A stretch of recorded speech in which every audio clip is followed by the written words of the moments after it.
स्वागत है आपका आज के एपिसोड में। चलिए शुरुआत करते हैं पिछले अभ्यास प्रश्न के साथ। प्रश्न था, डॉक्टर भीमराव अंबेडकर के संदर्भ में निम्नलिखित कथनों पर विचार कीजिए। 1. उनका जन्म महार जाति में हुआ था। 2. उन्होंने बाद में बौद्ध धर्म को अपना लिया। उपर्युक्त में से कौन सा या कौन से कथन सही है या सही है? ए केवल 1, बी केवल 2, सी 1 और 2 दोनों, डी न तो 1 और न ही 2। इस प्रश्न का सही उत्तर है विकल्प सी, 1 और 2 दोनों। चले देखते हैं इसके विश्लेषण को। हाल ही में भारत के प्रधानमंत्री ने डॉक्टर भीमराव अंबेडकर को उनकी पुण्यतिथि पर श्रद्धांजलि दी। बता दें कि डॉक्टर भीमराव अंबेडकर का जन्म 14 अप्रैल 1891 में मध्य प्रांत वर्तमान मध्य प्रदेश के महू नामक तहसील में हुआ था। डॉक्टर अंबेडकर के पिता रामजी मालोजी सकपाल ब्रिटिश सेना में सूबेदार थे, जबकि इनकी माता भीमाबाई सकपाल एक गृहिणी थी। उनका जन्म महार जाति में हुआ था, इसलिए कथन 1 सही है। अंबेडकर की प्रारंभिक शिक्षा बॉम्बे के एल्फिंस्टन स्कूल से और उच्च शिक्षा बॉम्बे विश्वविद्यालय से हुई। तत्पश्चात उन्होंने कोलंबिया विश्वविद्यालय और लंदन स्कूल ऑफ इकोनॉमिक्स उच्चतर शिक्षा से प्राप्त की। डॉक्टर अंबेडकर जीवन भर दलितों व शोषितों के अधिकारों की लड़ाई लड़ते रहे। वे ऐसा समतामूलक समाज स्थापित करना चाहते थे जिसमें किसी भी प्रकार के भेदभाव का कोई स्थान न हो। उन्होंने हिंदू रीति रिवाज और सवर्णों के भेदभावपूर्ण रवैये के चलते हिंदू धर्म छोड़कर बौद्ध धर्म अपना लिया, इसलिए कथन 2 सही है। 6 दिसंबर 1956 को दिल्ली में उनका निधन हो गया। इस प्रकार विकल्प सी सही है। चलिए शुरुआत करते हैं एपिसोड की पहले प्रश्न के साथ। हाल ही में समाचारों में देखा गया माउंट मेरापी किस देश में स्थित है? ए इंडोनेशिया, बी मलेशिया, सी दक्षिण कोरिया या डी जापान। इस प्रश्न का सही उत्तर है विकल्प ए इंडोनेशिया। चले देखते हैं इसके विश्लेषण को। हाल ही में माउंट मेरापी में विस्फोट से कुछ लोगों की मृत्यु हो गई। माउंट मेरापी इंडोनेशिया के पश्चिम सुमात्रा में स्थित है। यह सुमात्रा का सबसे सक्रिय ज्वालामुखी है। इसके नाम का अर्थ है आग का पहाड़। यह इंडोनेशिया के सक्रिय ज्वालामुखियों में से सबसे अधिक सक्रिय है। गौरतलब है कि इंडोनेशिया प्रशांत महासागर के रिंग ऑफ फायर पर स्थित है और इसमें 127 सक्रिय ज्वालामुखी हैं, इसलिए विकल्प ए सही है। अगला प्रश्न है, व्हाइट लंग सिंड्रोम के संबंध में निम्नलिखित कथनों पर विचार कीजिए। 1. यह एक जीवाणु संक्रमण है। 2. इसका एक लक्षण स्वाद का न आना है। उपर्युक्त में से कौन सा या कौन से कथन सही है या सही है? ए केवल 1, बी केवल 2, सी 1 और 2 दोनों, डी न तो 1 और न ही 2। इस प्रश्न का सही उत्तर है विकल्प डी, न तो 1 और न ही 2। चले देखते हैं इसके विश्लेषण को। हाल ही में अमेरिका के ओहियो और उत्तरी चीन में व्हाइट लंग सिंड्रोम नाम की सांस की बीमारी का प्रकोप फैला है। बता दें कि व्हाइट लंग सिंड्रोम नामक इस स्थिति की पहचान बच्चों में छाती के एक्सरे पर सफेद धब्बे से की जाती है। इसके मरीजों को खांसी, बुखार, नाक बंद होना, साइनस में बलगम, सांस लेने में परेशानी और थकान हो सकती है, इसलिए कथन 2 सही नहीं है। ऐसा माना जाता है कि ऐसा रोगाणुओं, विषाणुओं और पर्यावरण में मौजूद चीजों के मिश्रण के कारण होता है, इसलिए कथन 1 सही नहीं है। इसमें फेफड़ों की विभिन्न समस्याएं जैसे सांस लेने में गंभीर परेशानी, फेफड़ों में छोटे पत्थर जैसी संरचनाएं और सिलिका धूल में सांस लेने के कारण होने वाली बीमारियां शामिल हैं, इसलिए विकल्प डी सही है। अगला प्रश्न है, निम्नलिखित में से किसके द्वारा हाल ही में वैश्विक सूखा स्नैपशॉट रिपोर्ट प्रकाशित की गई? ए विश्व बैंक, बी संयुक्त राष्ट्र मरुस्थलीकरण रोकथाम अभिसमय, सी अंतर्राष्ट्रीय मुद्रा कोष, डी विश्व आर्थिक मंच। इस प्रश्न का सही उत्तर है विकल्प बी संयुक्त राष्ट्र मरुस्थलीकरण रोकथाम अभिसमय। चले देखते हैं इसके विश्लेषण को। हाल ही में संयुक्त राष्ट्र मरुस्थलीकरण रोकथाम अभिसमय यानी UNCCD ने वैश्विक सूखा स्नैपशॉट नामक रिपोर्ट प्रकाशित की है।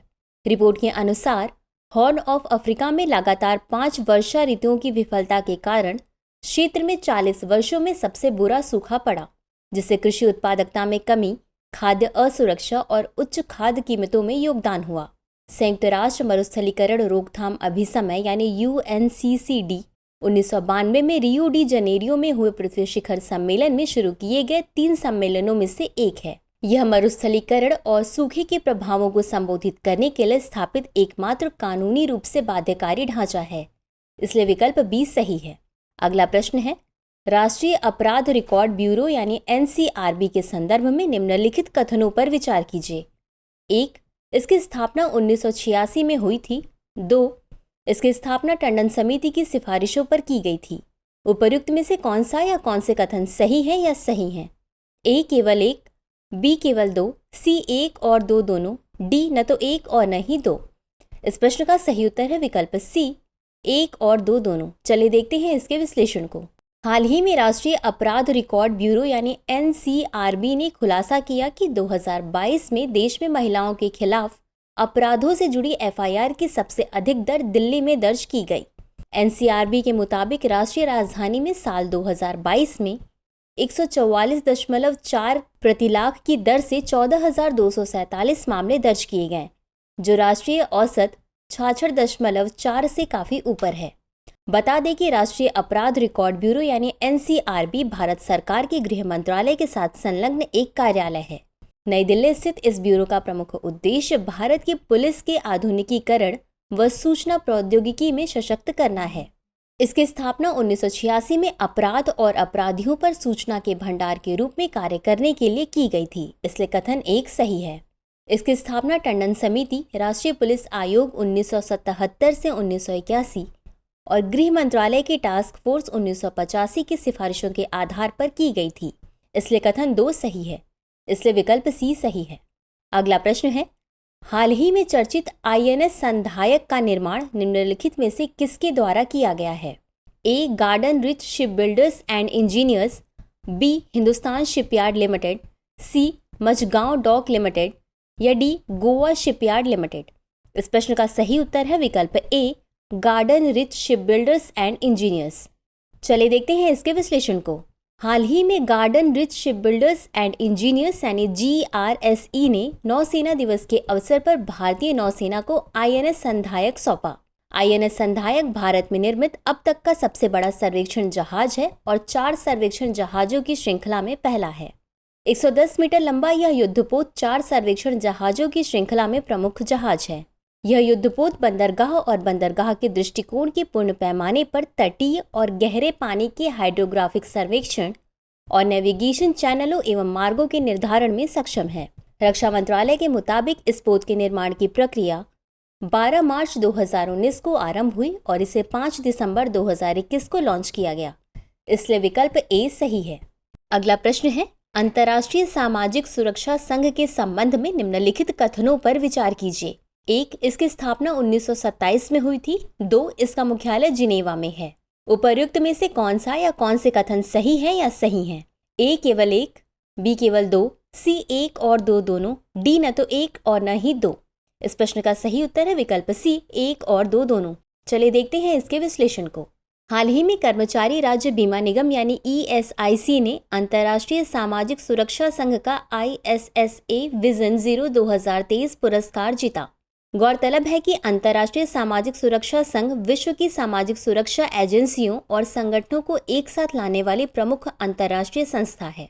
इसकी स्थापना वर्ष 1927 में अंतर्राष्ट्रीय श्रम संगठन के तत्वाधान में की गई थी, इसलिए कथन एक सही है। इसमें 160 से अधिक देशों के 320 से अधिक सदस्य संस्थान हैं। इसका मुख्यालय जिनेवा में अंतर्राष्ट्रीय श्रम संगठन में है, इसलिए कथन दो सही है। इस प्रकार विकल्प सी सही है। अगला प्रश्न है, कभी कभी समाचारों में देखे जाने वाले अमृत सरोवर योजना किस मंत्रालय की एक पहल है? ए कृषि एवं किसान कल्याण मंत्रालय, बी विज्ञान और प्रौद्योगिकी मंत्रालय, सी जल शक्ति मंत्रालय या डी ग्रामीण विकास मंत्रालय। इस प्रश्न का सही उत्तर है विकल्प डी ग्रामीण विकास मंत्रालय। चलिए देखते हैं इसके विश्लेषण को।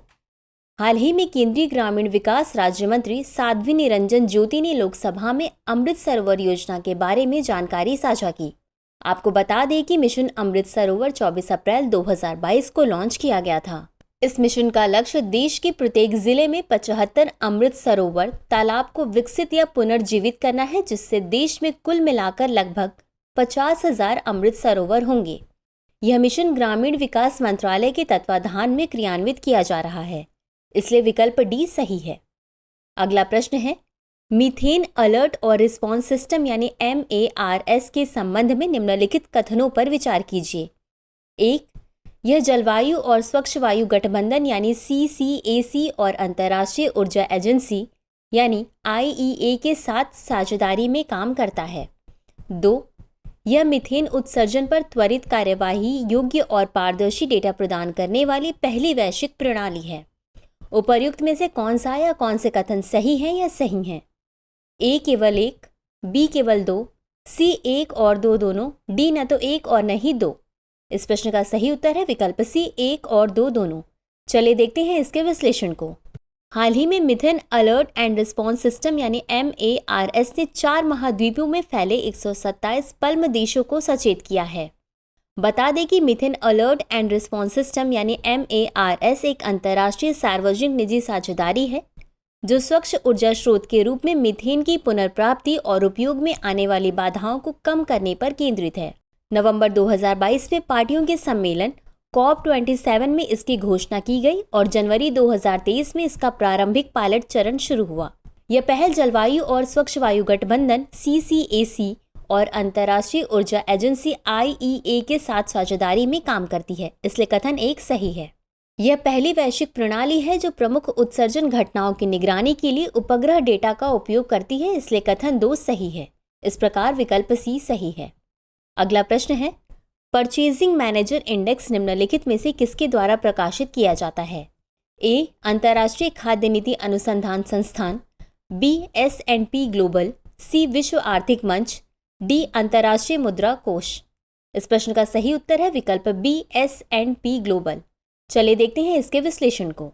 हाल ही में S&P ग्लोबल द्वारा प्रकाशित परचेजिंग मैनेजर इंडेक्स ने संकेत दिया कि भारत का विनिर्माण क्षेत्र लगातार बेहतर प्रदर्शन कर रहा है। Purchasing manager index manufacturing sector की आर्थिक सेहत को मापने का एक इंडिकेटर है।